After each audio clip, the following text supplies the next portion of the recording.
எல்லாருக்கும் வணக்கம். இந்திய அரசியல் சாசனம் நம்ம தமிழ்நாட்டில் இருக்கிற எல்லாருக்குமே கொடுத்துருக்கிற உரிமையில் ரொம்ப ரொம்ப முக்கியமானது ஓட்டிங் ரைட், வாக்குரிமை. ஒரு மனுஷன் உயிரோடு இருக்கான்றதுக்கு அடையாளமாக இருக்கிறதுல அவனோட ஓட்டுரிமை ரொம்ப முக்கியம். அதனால தான் voting is not only our right but also our life. ஒரு முக்கியமான விஷயத்தை பற்றி இப்போ நான் உங்ககிட்ட ஷேர் பண்ண போகிறேன். இது நான் ஃபஸ்ட்டு கேள்விப்பட்ட உடனே எனக்கே ரொம்ப ஷாக்கிங்காக தான் இருந்தது. இப்போ நான் பேசிகிட்ருக்கிற இந்த நேரத்தில் தமிழ்நாட்டில் இருக்கிற நம்ம யாருக்குமே ஓட்டு போடுற உரிமையே இல்லைன்னு சொன்னால் நம்புவீங்களா? நான் நீங்கள் உட்பட யாருக்குமே அது இல்லை. நான் பயமுறுத்துறேன்னு நினைக்காதீங்க, அதுதான் நிஜமும் கூட. கொஞ்சம் ஏமாந்தால் நம்மளை மாதிரியே இன்னும் லட்சக்கணக்கான பேருக்கும் இதே நிலைமை தான்.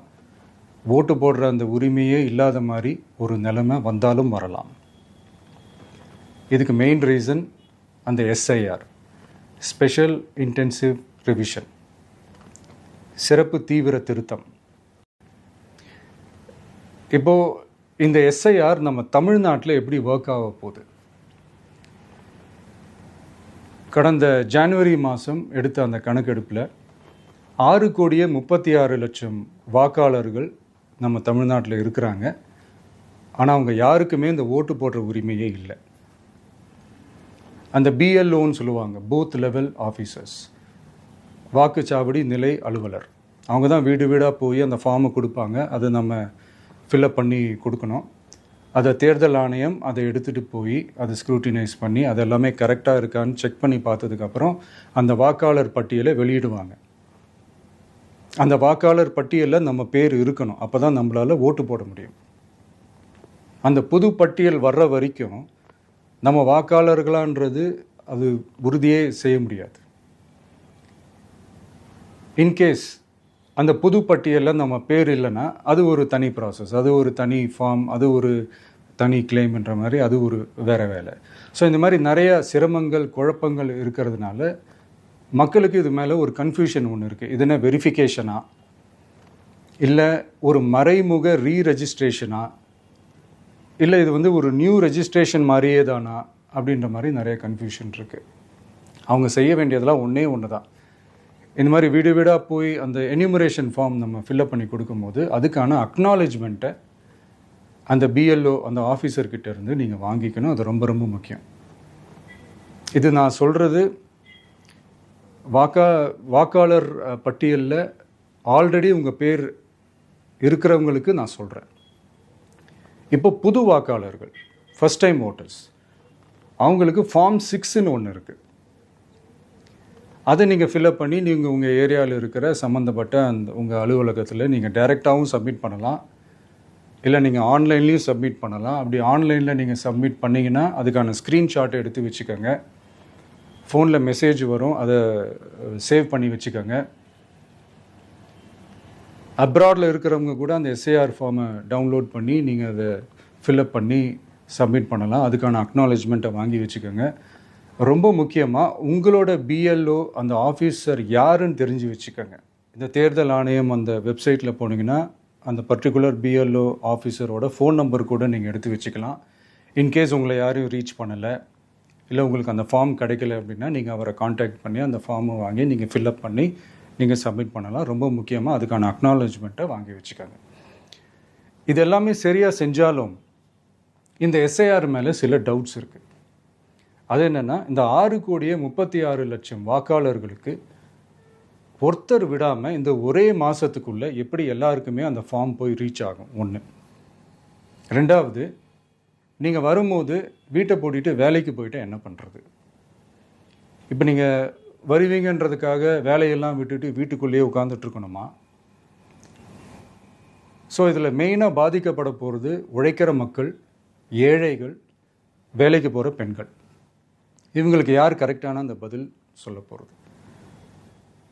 ஒரு நியாயமான எஸ்ஐஆர்னால் என்ன நடக்கணும்? இப்போது இறந்து போனவங்கள மார்க் பண்ணி அதுலேருந்து டிலீட் பண்ணணும். இப்போ போலி வாக்காளர்கள் இருந்தாங்கன்னா அவங்கள மார்க் பண்ணி டிலீட் பண்ணணும். இப்போ ஆல்ரெடி ஓட்டு இருக்கிறவங்களுக்கு எதுக்கு இந்த ரெஜிஸ்ட்ரேஷன் என்ற பேரில் இவ்வளவு குழப்பங்கள் அப்படின்றதான் இங்கே கேள்வி. இப்போ புதுசாக வர்ற வாக்காளர்களையோ இல்லை ஓட்டு இல்லாதவங்களையோ சேர்த்தா பத்தாதா? இப்போ ரீசெண்டாக நடந்த இப்போ எலெக்ஷன் 2021, 24 எப்படி எல்லாருமே ஓட்டு போட்டோம்? அதில் ஓட்டு போட்டவங்க கூட இப்போ புதுசாக ரெஜிஸ்டர் பண்ணணும்னா அது ஏன் அந்த கன்ஃபியூஷன் அப்படின்றதான் நாங்கள் கேட்குறோம். அதனால தான் நாங்கள் எஸ்ஐஆரை எதிர்க்கிறோம். இப்போ புதுசாக சில கம்ப்ளைண்ட்ஸ்லாம் வர ஆரம்பிக்குது. அது என்னென்னா முக்கியமாக நம்மளுடைய டிவிகே தோழர்களுக்கு அந்த ஃபார்ம் கிடைக்க மாட்டேங்குது, கொடுக்க மாட்டேன்றாங்க அப்படின்ற சில கம்ப்ளைண்ட்ஸ். இது யார் பண்ணுறாங்க அப்படின்றது நான் தான் சொல்லி தெரிய வேணும்னு ஒன்றும் அவசியம் இல்லை உங்களுக்கு. இப்போ இருக்கிற ஆட்சியாளர்கள் அவங்களுக்கு கைப்பாவையாக இருக்கக்கூடிய சில பேர் வந்து இதை செய்ய ஸ்டார்ட் பண்ணியிருக்கிறாங்க. அதனால் மைடியர் வர்ச்சுவல் வாரியர்ஸ், இதை வந்து சாதாரணமாக எடுத்துக்காதீங்க. இது எல்லாருக்குமே அந்த ஃபார்ம் போய் ரீச் ஆகணும். இதில் ரொம்ப உறுதியாக இருங்க. அதையும் மீறி உங்களுக்கு அந்த ஃபார்ம் கிடைக்கலன்னா இருக்கவே இருக்கும் ஆன்லைன்.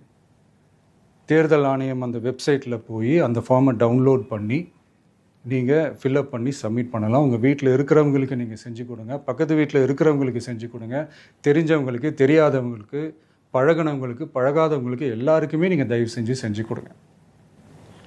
அண்ட் ரொம்ப முக்கியமாக நம்ம ஜென்சி கிட்ஸ், நம்ம ஃபஸ்ட் டைம் ஓட்டர்ஸ், நம்ம புது வாக்காளர்கள், நம்ம நண்பா நண்பிகள், அவங்க ரொம்ப கேர்ஃபுல்லாக இருக்கணும். நான் ஆல்ரெடி சொன்ன மாதிரி உங்களுக்கான ஃபார்ம், அந்த ஃபார்ம் நம்பர் 6, அதை கரெக்டான டீட்டெயில்ஸோட கரெக்டான உங்கள் டாக்குமெண்ட்ஸை வச்சு அதை சப்மிட் பண்ணுங்கள். ஏன்னா வரப்போகிற தேர்தலில் நீங்கள் தான், அந்த ஜென்சி வாக்காளர்கள் தான் மிக முக்கியமான ஒரு ஃபோர்ஸ் அப்படின்றது எல்லாருக்குமே தெரிஞ்ச ஒரு விஷயம்.